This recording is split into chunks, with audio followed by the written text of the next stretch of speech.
Hello, everybody. This is episode 142 of Recotopia. I'm Chris Atkinson, joined by Jeremy Scott. That's me. And joined by Aaron Dicer. Hidely ho, doppelgangerinos. Doppelgangerinos. Gangerinos. Today's big recommend is The One I Love from 10 years ago. I did not realize how long. That's 10 years. A decade. Once again, I'd like to welcome chat who are coming here to watch us talk about movies on a Tuesday. And does anybody have any small recommends? Aaron, you want to start us off? Sure thing. I saw Wicked, and I'm going to recommend it.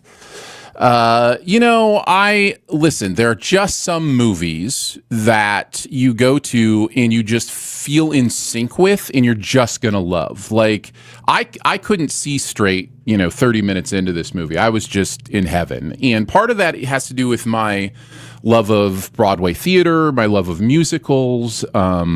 There's something to me about Broadway style singing that is both expositional as well as character development, as well as soaring notes. Like, all of that works on me. And so something like this is just going to be a home run anyway. I will say it also has great performances, which helps. I think both Arrivo and Ariana Grande are fabulous in this movie. I think even beyond their incredible vocal chops. I think it was a tall order to get a couple people that could not be in the shadow of Kristen Chenoweth and Idina Menzel. Like, that's a big ask, and yet somehow I think they managed to pull it off. I also love that even though it's a part one, it feels like a complete story. It feels like a complete movie. Yeah, in general, I think we're all, the three of us at least, against part ones as a concept. But when it can feel like, so for instance, if this was the Wicked movie and there wasn't a part two, we'd be missing part of the Broadway play and the part of that story. But honestly, I think we have a full story here. There is an absolute progression of the protagonist in this this first half or whatever that I think works, and the ending works. Part of that I think has to do with Broadway shows having a built-in kind of intermission. And so they're used to building towards, what it means to finish the first half. But man, I was soaring. I was floating above my chair on this one. I was having a good time. So I gotta say, first of all, I know nothing about this show. I don't know the music. I've never seen the Broadway show, so I'll be going in completely blind, which is probably good. But I am really disheartened to hear all the reports of auditoriums full of people singing along to this movie. Then Dwayne "The Rock" Johnson comes out yesterday and flat out tells people going to see Moana 2 to sing their hearts out. You paid for your seat. You're going to a musical. You love the music. You sing. And I want to punch Dwayne "The Rock" Johnson in the face. This is why I want to see. I would pay to see that. This should be the next Netflix big fight. Would should be Jeremy and. Did you ever see MacGyver punch somebody in the face? Because that's what it would be. Like, he punched somebody in the face and be like, ow, my hand is broken now. Yeah. And he probably would be unfazed and not even hit you back, because it's like, why even? Probably offer me Honestly, it'd probably be like punching a rock.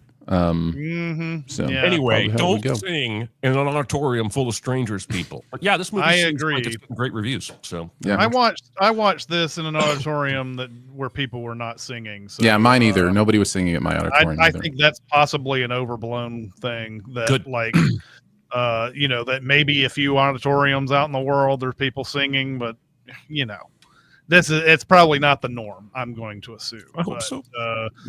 I enjoyed it too. I agree with Aaron on this, even though I'm not a big part one guy. I think this movie, when I saw this musical for the first time last year, and I thought it was really good, and it does have a very natural ending part for it and everything. So it's one of those things where if you didn't know that this was the middle of the story, then you'd probably walk out of the theater going, "Oh, that was good," or "That was really good," but because we know that it isn't, we say, "Boo to the part one, boo to the part one." This is one of the few times, though, that I have watched one and I've said, Yeah, that's actually a really good ending because defying gravity is such a number that it's one of those that like the rest of the movie would probably fail to live up to it a little bit afterwards. I Yeah. think the second half of it is great, but you after that you're going to be sitting there. There's that natural letdown after such a big number. So Yeah. I think it's kind of good that there's like some space to be had in there. So yeah, I'm along with Aaron on this one. Nice. Jeremy, what do you got? I have an extremely large and swarthy small recommend that goes by the name of Lawrence of Arabia. Oh yeah, this was a big recommend while you were gone. Oh, it was. Mm-hmm. Yeah, you guys big recommended a 4-hour movie. We sure did. Aaron did, not me. I had nothing to do with it. I was gonna big recommend this, but I didn't want to put that on you, so I made it. I don't care. Recommend. Honey Badger don't care. No, it's fine. No idea. There was another period. There was another time while you were gone. Aaron small recommended something we had big recommended when he wasn't on the show. So Okay. Go for it. Well, I had never seen this. This is one of those stack of shame movies for me, classics that I probably would not have watched had I not sat down, turned on the TV, flipped channels, and saw that it was just starting. And so I watched it. One of the reasons I have never watched this movie is because it's 3 hours and 45 minutes long. And I fear I had such a bad experience with Dr. Zhivago that when I think a movie looks boring, I just assume it's boring and I stay away from it. And Lawrence of Arabia has always looked boring to me. Whereas in reality, it's fucking riveting, and it doesn't feel like 3 hours and 45 minutes long. And it's a fascinating character study of what war does to a man or woman. And I think it would, when you guys did this, did anybody double feature it with Civil War?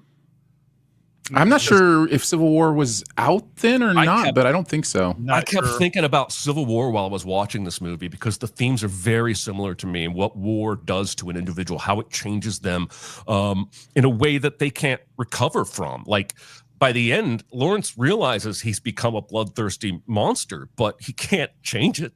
It's too late. So yeah, acting through the roof.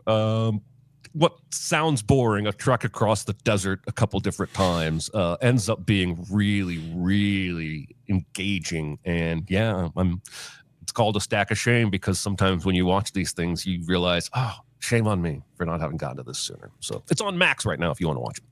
Yeah, I was looking at our list here, and apparently I double featured this with Dances with Wolves, which is also a long movie. That's a good one too.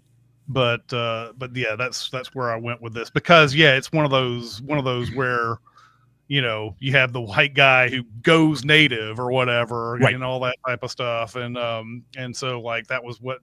But Civil War would have been a good one too. I don't know. I think Civil War probably had come out by this time because it came out early in the year, and we did this over the summer, I think, but. Would have been a good double feature with this as well. You're absolutely right. We'll talk Civil War eventually if it hasn't already been big recommended. Nice. Okay. Love that tease. Yeah. So yeah, this took place when we were highlighting for a few weeks there movies that everybody told us we were wrong about because the first time I watched this, I was bored and I was just not in the right mindset. And then when we reviewed this, I kind of pulled a fast one with my description of the movie and did my plot synopsis as if I still didn't like it, and then at the end just said how much I loved it the second time because it was amazing to revisit this and to go, oh, I was completely wrong about this movie. It is so good. So yeah, that was a fun discussion.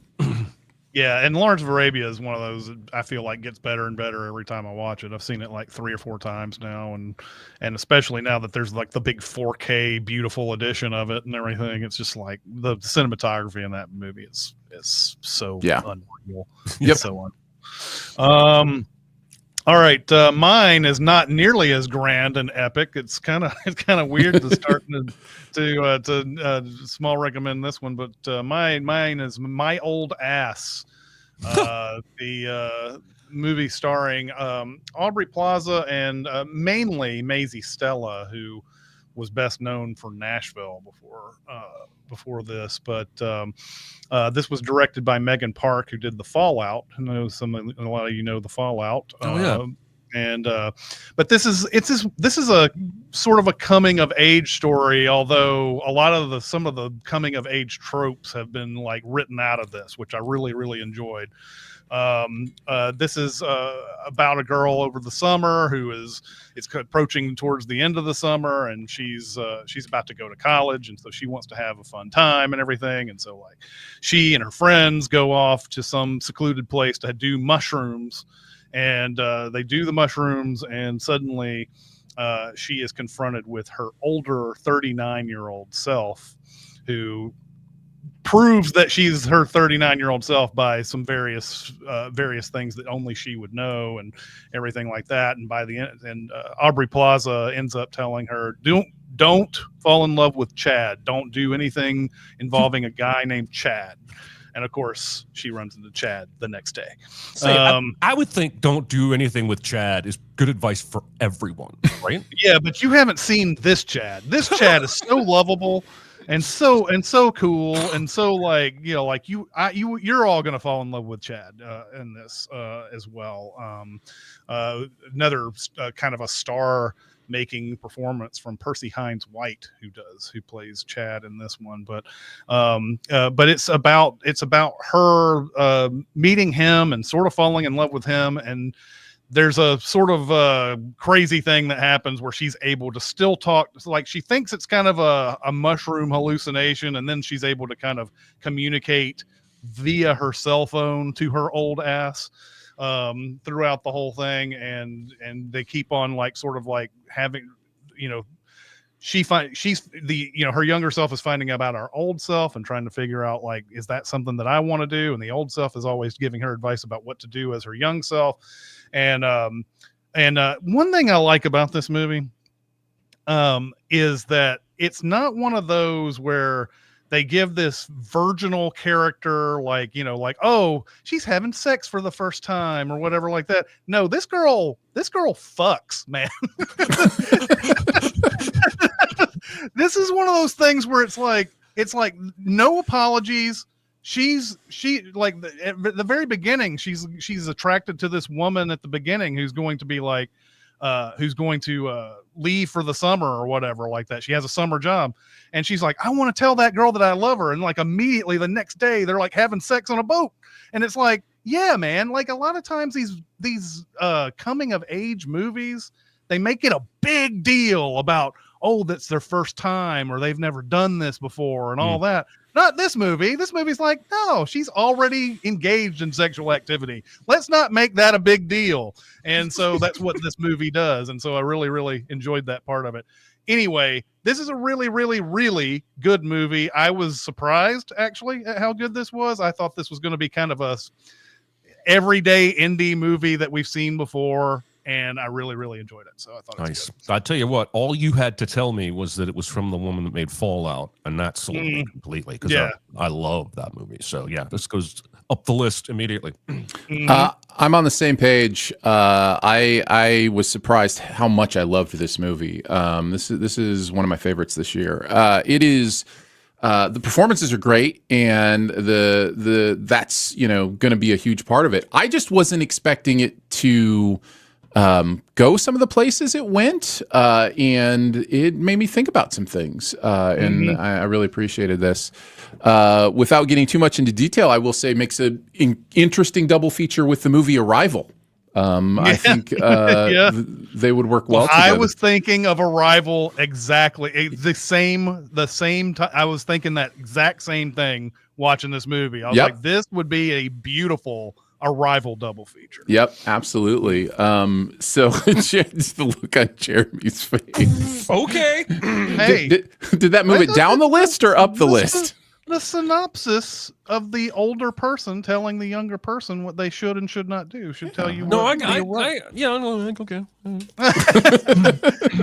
I guess the way these movies are presented, it would be a weird double feature. That could be. always come up with good double features sometimes where I'm like, like last week I was like, well, Avatar would be a good one for, and it's like, yeah, but Avatar would just swallow this movie whole and whatever. So I get it. Like it's if watching those movies back to back, different presentations, I would say. Yeah, but you're absolutely right. This movie isn't interested in the same old coming of age tropes. It's just not interested in the, oh no, now I'm going through. It kind of picks up at the end of a coming of age movie in some ways, where it's like that second part of coming of age, where you've gone through the weird, adolescence, what is this kind of thing, and are now going to the, adulthood, what is this kind of thing. Exactly. And so it's kind of like stage 2 of coming of age. So yeah, I loved it. It's a great movie. All right. Now on to our big recommend. And I'm going to let Aaron take this one away. It's the one I love. So, yeah, Aaron is the one I love. Oh, go ahead. Thanks. Oh, that's so sweet.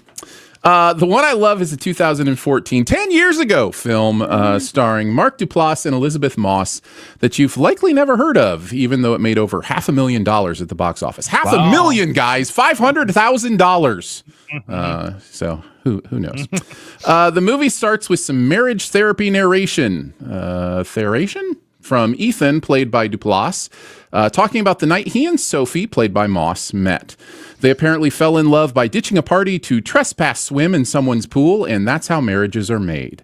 Then later in the marriage, Ethan and Sophie decided to try and recreate the experience on their anniversary, but no one came out to interrupt them, so that made Sophie feel like she was in a very sad metaphor. Then we see Ted Danson is their therapist, and also that he puts a lot of stock in how random piano notes relate to relationships. We get an overall sense that they're struggling to find their way through their marital discontent. So Danson grabs a pamphlet that is for a place he highly recommends they do a couples retreat at, except with much less Vince Vaughn and sexual harassment yoga. They eventually arrive to the house and start exploring. It's nice. It has a beautiful layout, a pool, a recording studio of some sort, and a guest house. Sophie also brought some weed, and they seem to be on their way to rekindling some fondness for each other. Sophie then heads to the guest house to explore that and finds a Russian nesting doll. She drops it and notices that Ethan has followed her here. He tells her he's excited to try new things with her in life, so it's time for some sex and some grape tossing. That's right. Which are different things, you pervert. He then says they should spend the night in the guest house, so she heads back to the main place to get some PJs. But what's that? She sees Ethan is now pretending to sleep in the main house. But is he pretending? Sophie can't figure out how he got there so fast, so now Ethan seems to be gaslighting her about not remembering the sex they just had. She gets upset and heads to bed, but Ethan heads to the guest house to see what happened. He smokes a joint and falls asleep on the guest house couch. Sophie then cuddles up with him and they fall asleep together. The next morning, Ethan wakes up hungover, but Sophie is all wakey, eggs and bakey, and he's starting to enjoy the pleasant conversation until he realizes something's off because Sophie doesn't like it when he eats bacon. He then heads back to the main... Sophie! That's right, Sophie. He then heads back to the main house where Sophie somehow is still at. So he drags the much more perturbed version of his wife over to the guest house to see what's going on. And to his surprise, the house somehow no longer smells like bacon. He's clearly feeling something weird is going on, so he gets into scientist mode and enters the house alone to see what happens.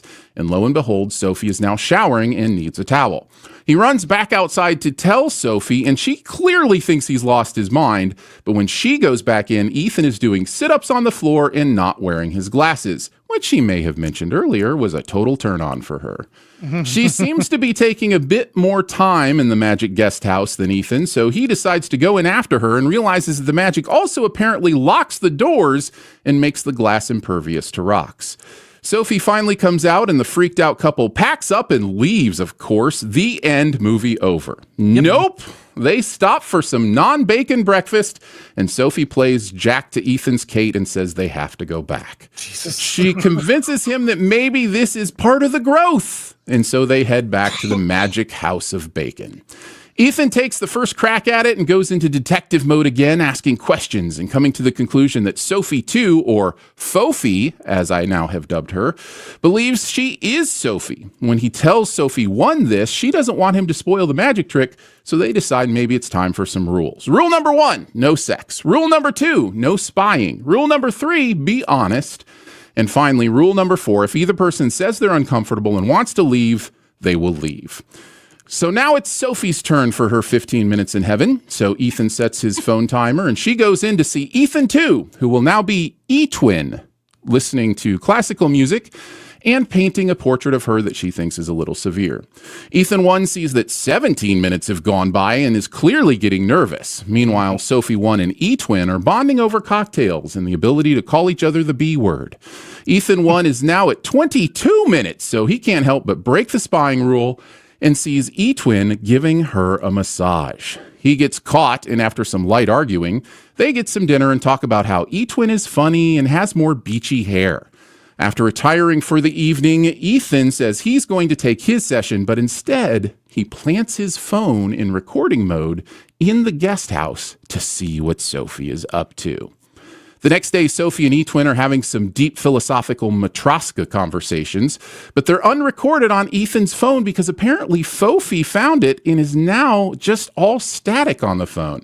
Then Ethan has some shirts go missing and realizes that E-Twin is now sending "Hey, you up" texts to his wife. We then see Sophie with E-Twin again, and this time she drops a doozy. She asks him why he cheated on her, and apparently his answer is so perfect that she immediately bangs him.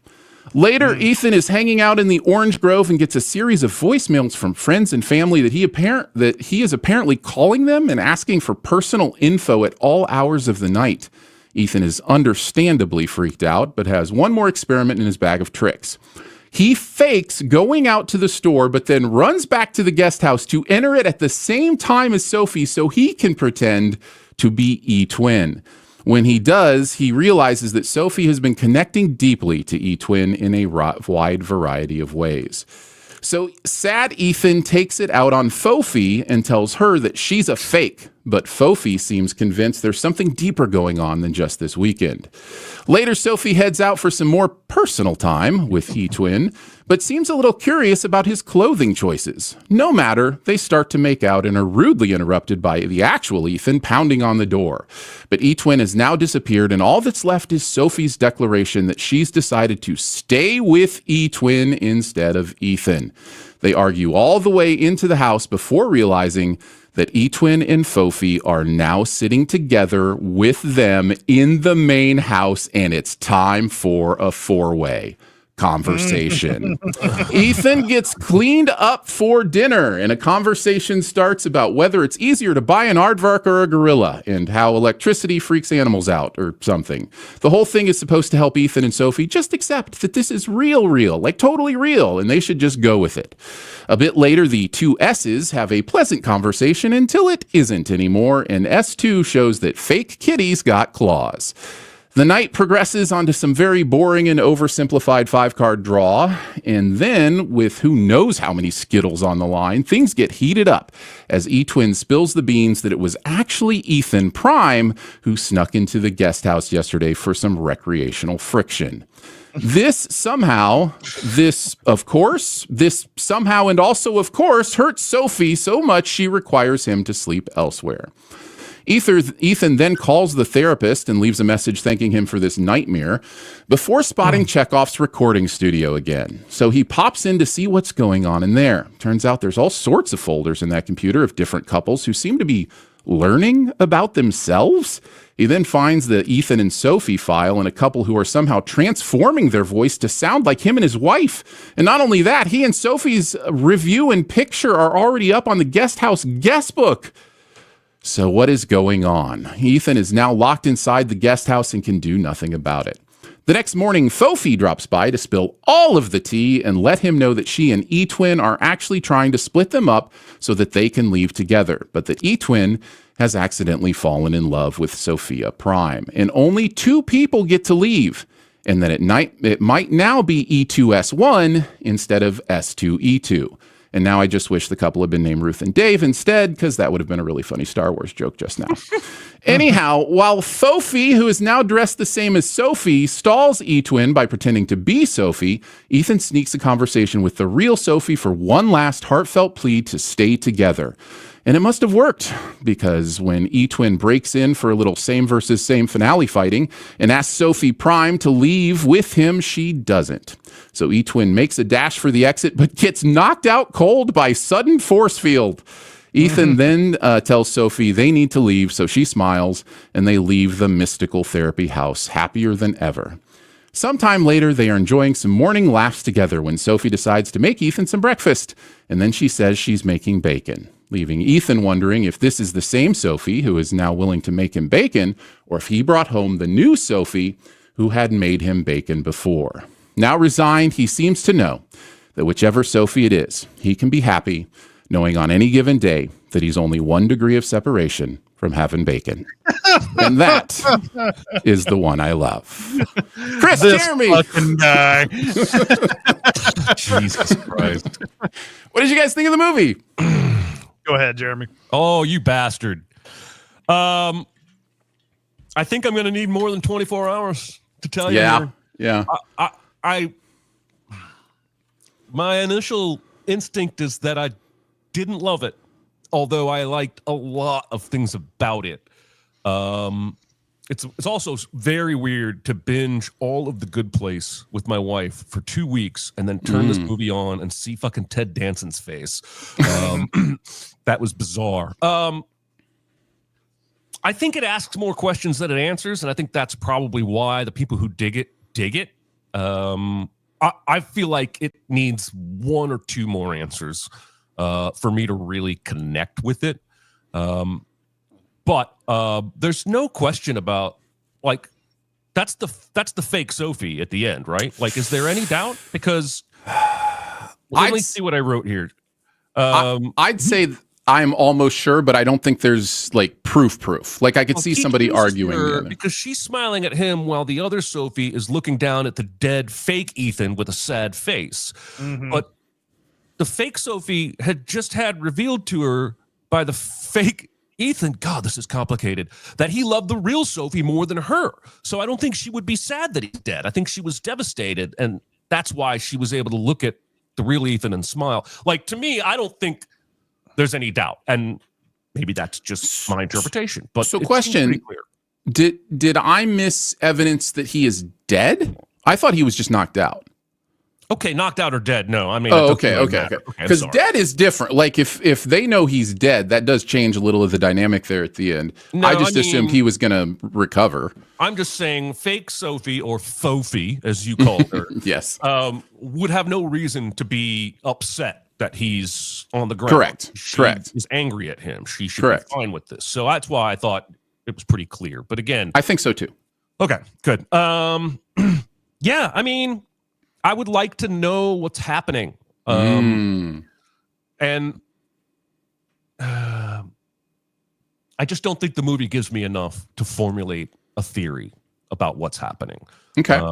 And I think that's why it was hard for me to fully connect. But it was riveting from beginning to end because I never knew what was going to happen next.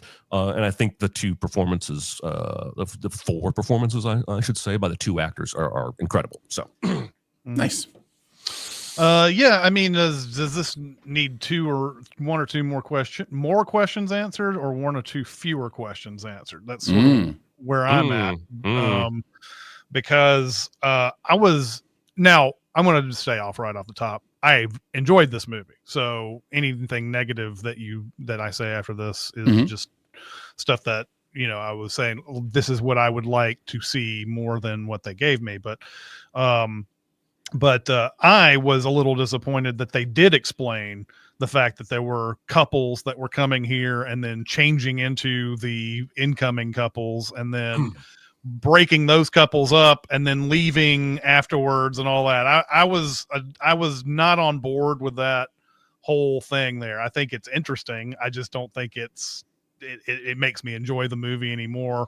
And the movie's theme seems to be, hey, don't investigate, just go with the magic, or at least it's that one part of their relationship that that Sophie hates about Ethan so much, is that he's the investigator and whatever. And that's, I guess, up to the viewer as to whether the movie thinks that same thing, or if whether, it's just Sophie's hang up. But to me, it's better. The movie is better if there's just another couple they're fake or they're digital or whatever, that just seem to kind of act like them. Because it feels like the movie's trying to tell me that running into your old self or your idealized self or whatever in a relationship is something that you might crave, but you're never going to get. And in this case, you can get them if you want to. And I didn't really like that. I thought they were going to learn something about their relationship that didn't involve going off with the other people in the end of it. Like, you don't have to make it a happy ending. You can still have them go over there and find out, okay, these are fake people. And then you find out whether or not you want to stay in this relationship at the end, because obviously the idealized Ethan is over there in that house. But I was hoping that she would just realize that and then be like, okay, well then I don't need to be with Ethan anymore. It does raise a lot of interesting questions about what happens to the couples afterwards, because I do believe the switcheroo has happened at the end. Because Sophie has once again decided to go out with or be with someone who's a liar. Just an absolute liar. Like he's ideal now, but he's not going to be ideal later. And I don't know if the movie explores that too much. He's also someone who has cheated on his wife, so to speak. She's going after another cheater.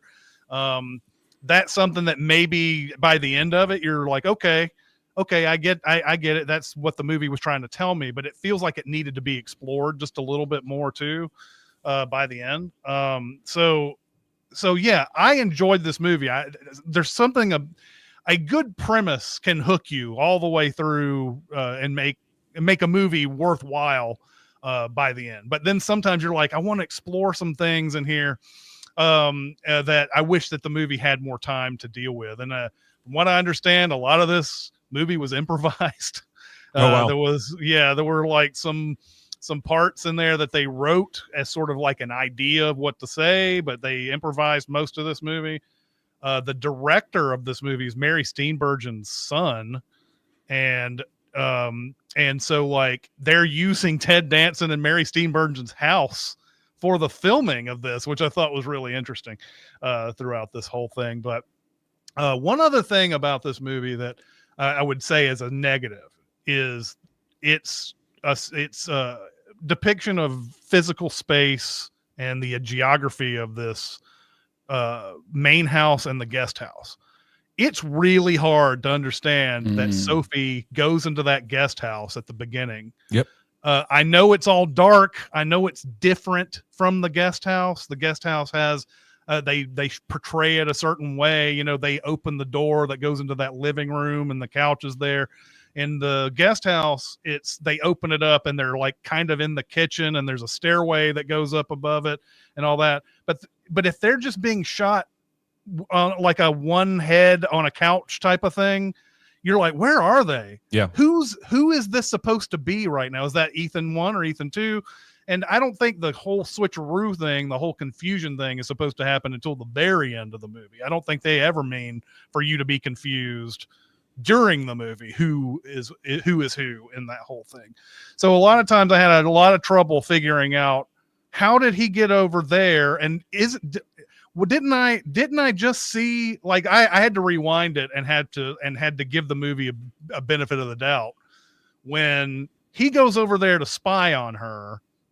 And was it, so he goes over there and he opens the door at the same time as her, and then they have sex, and then he goes back in the car and drives off, and then she's there at the main house afterwards. And I was sitting there going, but didn't he just leave? And then I had to think, oh, okay, he probably waited for her to leave to get back to the main house before he went downtrodden with the Peanuts music or the doom doom doom doom doom going back into the going back into the car and driving back and everything. So I had to I was like, wait a minute, but didn't he just have sex with the real Sophie? And now she's back. Where are the groceries and all that type of stuff? And I was like, I was having a hard time because of the speed of which everything was going on, like figuring out who was who.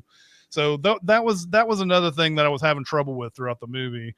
I had some good things though. I did enjoy after they first realized the nature of this guest house and everything, and they go to that cafe. Elizabeth Moss is going, so what is it? Like another dimension? and they're just talking about it very frankly, like not weirded out by it, just discussing it like adults, is that another dimension or something? So yeah, I did enjoy the interactions there. And I don't know, man, the way this movie's perspective is, it seems like Ethan Wan is a piece of shit. I never really liked him one bit. Didn't think he was redeemable at one point. And I was trying to figure out if the movie was trying to make it like that. Was there a balance here? Who was, usually relationships, especially in movies, point out the foibles of both characters. And I guess Sophie has some foibles. Like, she's a little bit too critical of him, I guess, but it just seemed like Ethan Wan was just kind of a piece of shit the whole time, and I just didn't really care for him the whole time. It opens in therapy with him basically saying, "Yeah, I cheated on you, but I've already apologized. Do we have to keep talking about?" That's a piece of shit, at least in that. Yeah. Exactly. And this was very true to life. I really enjoyed this part. But this is such a true to life thing. They tried to recreate their pool moment, their pool first night pool moment, and it just didn't work out. Like Groundhog Day, basically, where they were trying to do that whole thing where and then she's like, well, it just wasn't the same or whatever.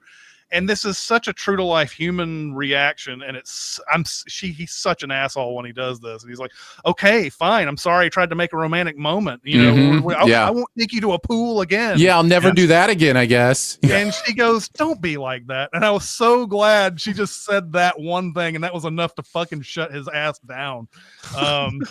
So yes, I enjoy this. The premise of this movie is fantastic. I think it needs some more molding or whatever, but that's the Duplass way, right? Yep. These mumblecore kind of movies or whatever. I don't even know if you would qualify this one as mumblecore, but his kind of like his production, it's kind of like, well, let's just do whatever we're thinking in the moment, and we put it out there, and if it's good, if it resonates with people, great. If it doesn't, great. We'll move on to the next movie, because he's making 5 movies right now as we're talking. So yeah, you're not wrong.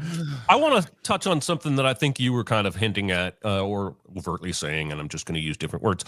About halfway through this movie, I thought we were going to see happen is both of them realized they didn't need or want idealized versions of each other. They wanted each other, warts and all. In fact, it was very much thematically reminding me of Inside Out 2, if that doesn't sound too weird, where at the end of Inside Out 2, they essentially realized we can't just take the bad memories and hide them away. They happen. That's part of how we became who we are. So we have to embrace all of it. And the movie, I think, ends up being more interested in the sci-fi and the twisty elements than a traditional relationship movie would.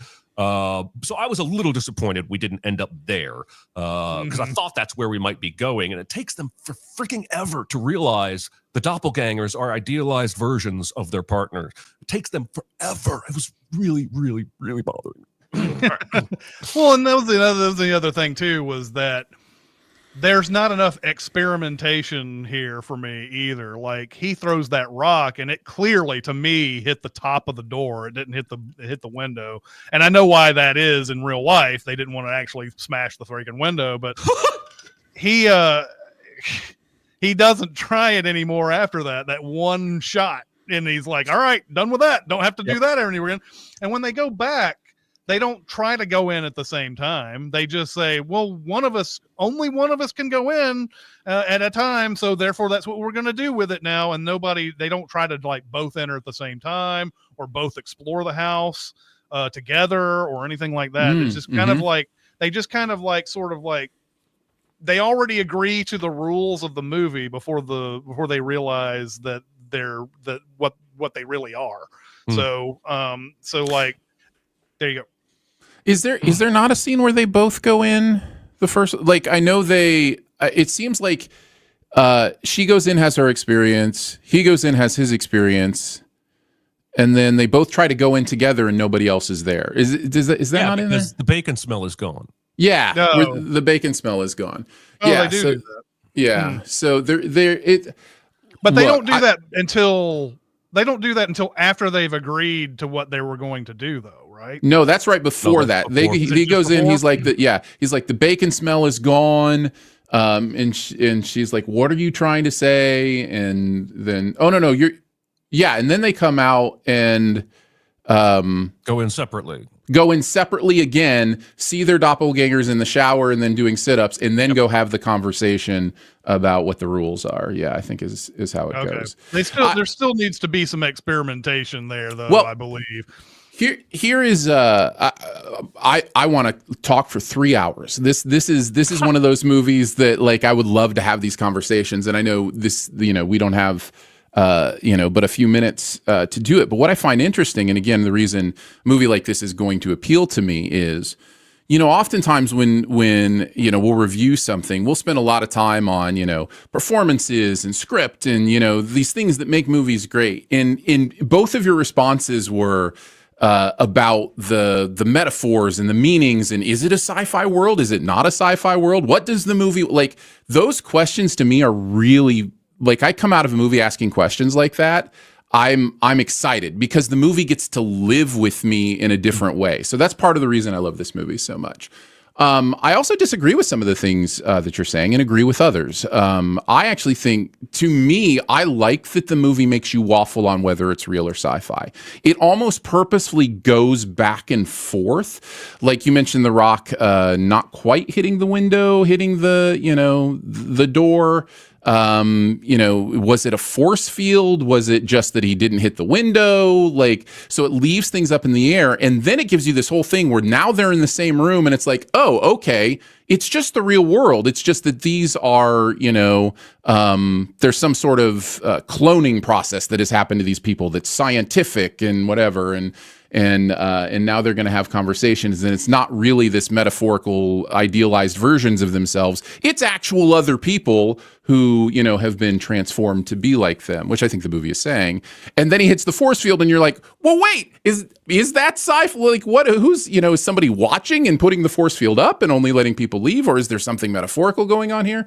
I actually like all those questions, but I'm also the guy who got to the end of The Lost and was like, they answered all the questions I needed them to answer. Yeah. Like, you know what I mean? Like, there was nothing I needed to know that Lost didn't answer. So I come out of this movie kind of the same way. Like, any of those things that aren't answered are fun to talk about, but they don't impact my ability to enjoy both the structural storytelling narrative of like what's actually going on in the plot, as far as like what I experience with my eyes and my ears, or my ability to think about the themes and metaphors and what it's trying to say about relationships in marriage, which for me is not just about, do we prefer an idealized or previous version of the person we love, but also how we seek to find a better version of the person we love when we start to get caught up in the negatives or the things we don't like about them. So you'll see people go from relationship to relationship, and the next person they're with is great at all the things the person, they were with before wasn't great at, or, whatever the case may be. And so there's this element of searching for the perfect relationship that I think the movie dives into in an interesting way. And I think both of them come out of this movie realizing, again, if the switch happened, which I believe it did, just like you guys do, both of them come out of this movie eventually realizing that there is no perfect idealized version. And for him, it's a realization in a moment of, the bacon or whatever, where he has to go decide, okay, well, this is my life now, even though this isn't the person that I went there with, or, whatever. This isn't my perfect ending, but this is, what I'm going to take. He knows that's a different person, not just a different version of his wife, actually a different person that he's with now, which I don't know, I find really interesting.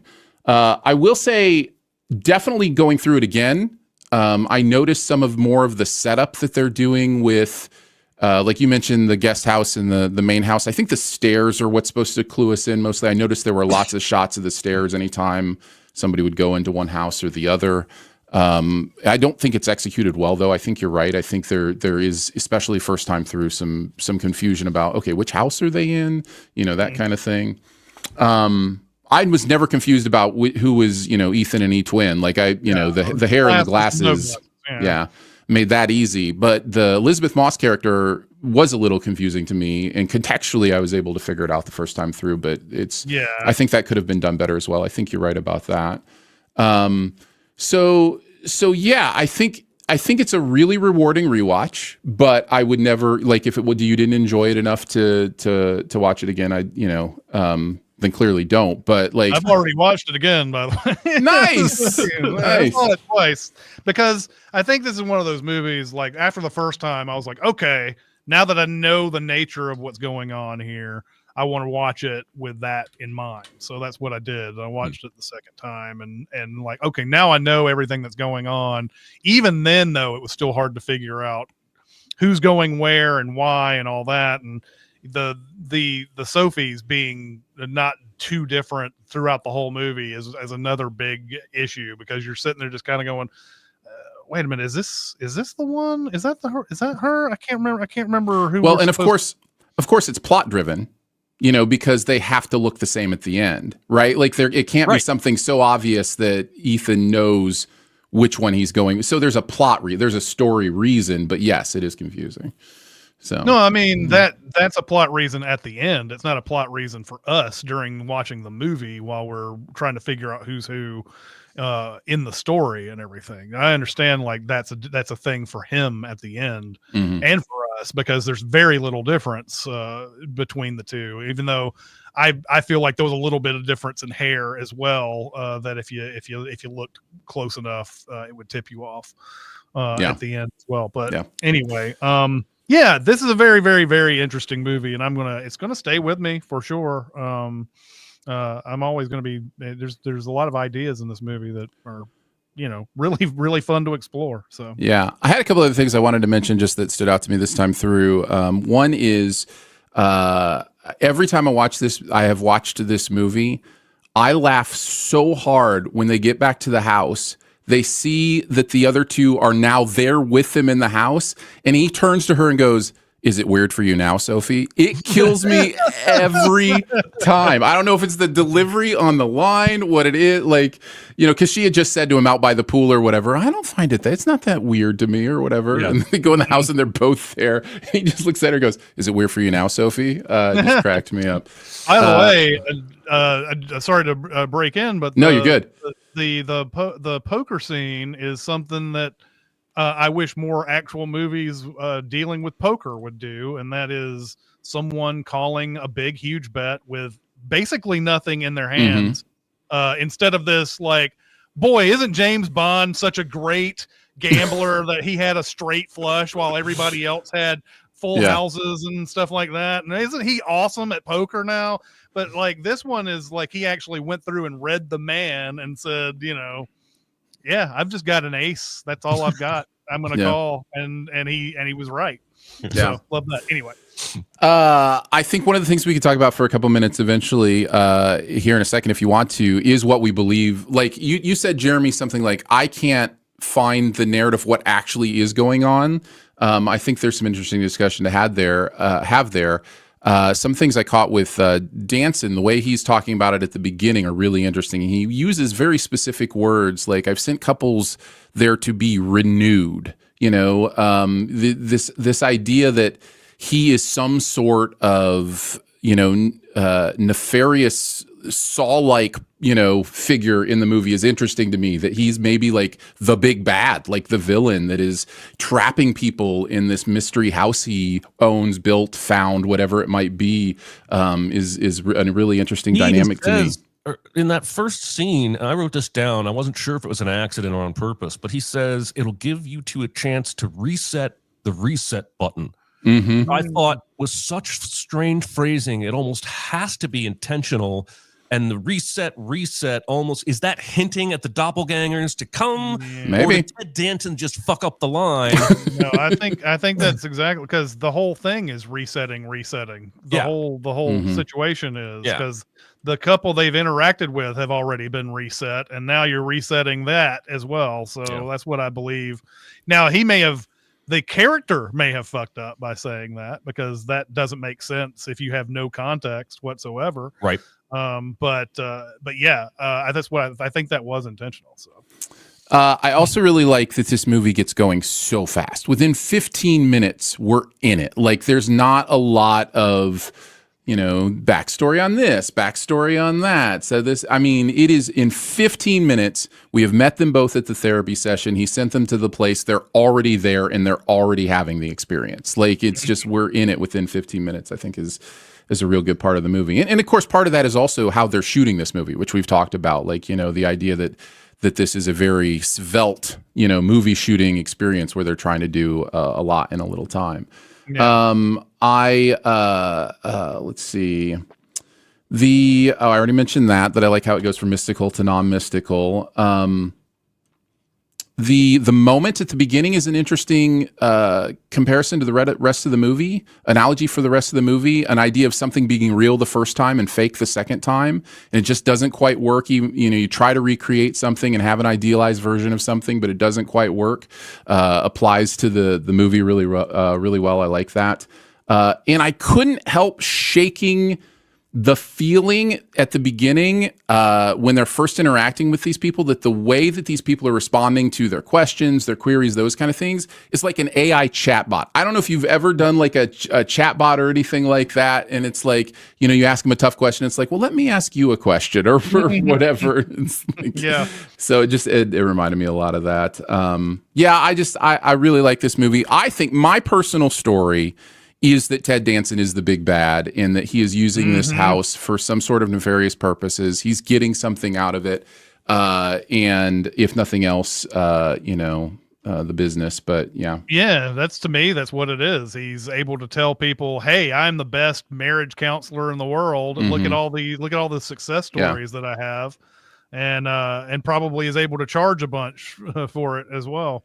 So what we know is that the couples go there, two people leave, and then whoever's left behind, which is either the same people that went or the old couple that left, is what we're supposed to believe usually happens, have to wait until they can, break up the new couple to be able to leave. And it's interesting. Raise the question too, is whether they are the last people to be there, by the way, because if you have these two people who love being together at the end, why would they break anybody else's relationship? Well, I guess they could break out. The point is for them to break out at the end, not necessarily. But wouldn't you want to just live that life the rest of your time? You're just like, I just kind of, unless you can't get food or something because you can't leave or whatever. I don't know. Maybe there's something too. It's also clear to me that they can spy on the other couple, like that they have access to conversations that happen in the main house and different things like that, because they bring up some of that stuff. So I don't know, it's interesting stuff for me to think about. But I totally get the idea of feeling like I wanted something more concrete. That makes sense to me, even though I don't experience that way. Yeah. All right, let's go on to our super secret double features. All right. I'm gonna give one that very few people have probably seen on this, out there at the chat, and I don't think you two have seen this, but the movie that it reminded me of immediately was a movie called La Moustache, and it's a movie from 2005. I think it's a French movie. I have not seen it in forever, but the basic the basic premise of it is there is a man who has a mustache and he's married to this woman, and he jokes about like cutting his mustache for the first time, and she's like, I wouldn't even recognize you without that mustache or whatever. And then he decides, I'm going to cut it. I'm already got my mind set on it and everything. So he cuts the mustache. His wife comes home, doesn't say anything about it. Doesn't say, hey, you cut your mustache or anything. And then he is sitting there going, it finally, at like 20 minutes of her not acknowledging it on her own, he says, did you not recognize that I cut off my mustache? And she goes, you never had a mustache. Oh. And so the whole movie is kind of like that throughout the whole thing, where he's trying to basically prove he had one, and that you guys are being crazy and gaslighting me for saying I didn't have one, and everything. So it's a very interesting movie that I think goes along with this one pretty well. Yeah, that's an immediate add to the watch list. That sounds fun. That's awesome. I felt like, this is a really hard movie to double feature for me, because I felt like I had two paths. I could either take Couple on the Rocks, goes to a vacation, weird shit happens, or doppelganger movies. And I really wanted to go with the Aubrey Plaza movie, Black Bear. On the Rocks, and a visitor that comes, and it's weird, and it has some like what's weird, really happening. Yeah, don't know what's happening. And the extra weird thing is that halfway through the movie, it starts over, and everybody's playing different characters, or their roles have been changed. It's very strange. But I ended up deciding to go with Moon, because I feel like the way he responds to his doppelganger showing up is pretty casual, and I feel like that's how this movie starts. And Duplass is kind of, I don't know, it just felt like a really good atmospheric, compatibly movie where somebody encounters a doppelganger and then has to figure out which one of us is the real us, some identity searching, is the world what I think it is? So yeah, I ended up deciding to go with Moon, although you should probably watch Black Bear at some point if you're into experimental cinema.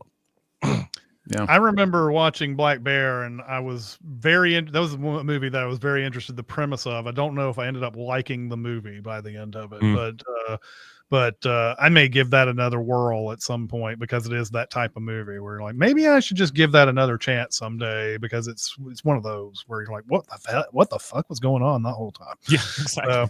I think Moon is an inspired choice. I think tonally those are so similar. The idea of like, hey, what's going on? Oh, why am I in this weird place with somebody who looks just like me? Like, yeah, that's a great choice. Cool. Saw a few in the chat that were pretty interesting. Josh said Multiplicity, which is another one that I had thought of while watching this. I thought of Groundhog Day, obviously. Those, just for the one scene that was in there. Cabin in the Woods, because of the sort of the shield that's keeping them in that place. By the way, the sound that thing makes when he runs into it, my cats were going wild when they heard that. They don't usually, cats don't really pay attention to anything that's on TV, and on that sound alerted them. Castro says The Game or Date Night would be on there. I like those too. And then a Vote for Us is in there. Us would be a good one as well, as you're talking about doppelgangers and things like that. Yeah. All right. For next week, here's the next week's movie. It's my turn. My turn. I'm going to go back to 1999. Since we're still in that 25-year anniversary thing, and we're going to do the comedy-mentary, docu-comedy, American Movie. Have you ever seen this? Yeah, but it's been, since I haven't seen this. Oh my God. Talk about a joy right here. This, I can't wait. I can't wait till you see this. And I'm glad Jeremy has seen it, but if it's been a while, this is a good one to revisit. But, I don't remember anything except the weird pronunciation of the word coven. Yeah, Colvin.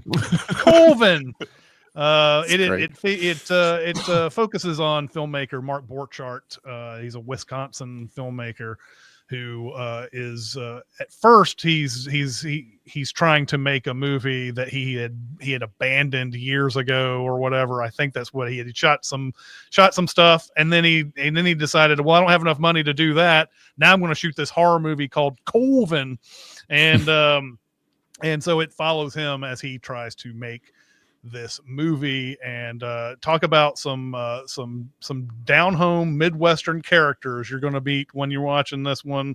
Mark Borchardt is a big one. His buddy there in the chair that I can't Mike Shank something Mike Shank, something like that. He's a character. Everybody's kind of a character in this, and the movie doesn't shy away from their foibles or anything like that.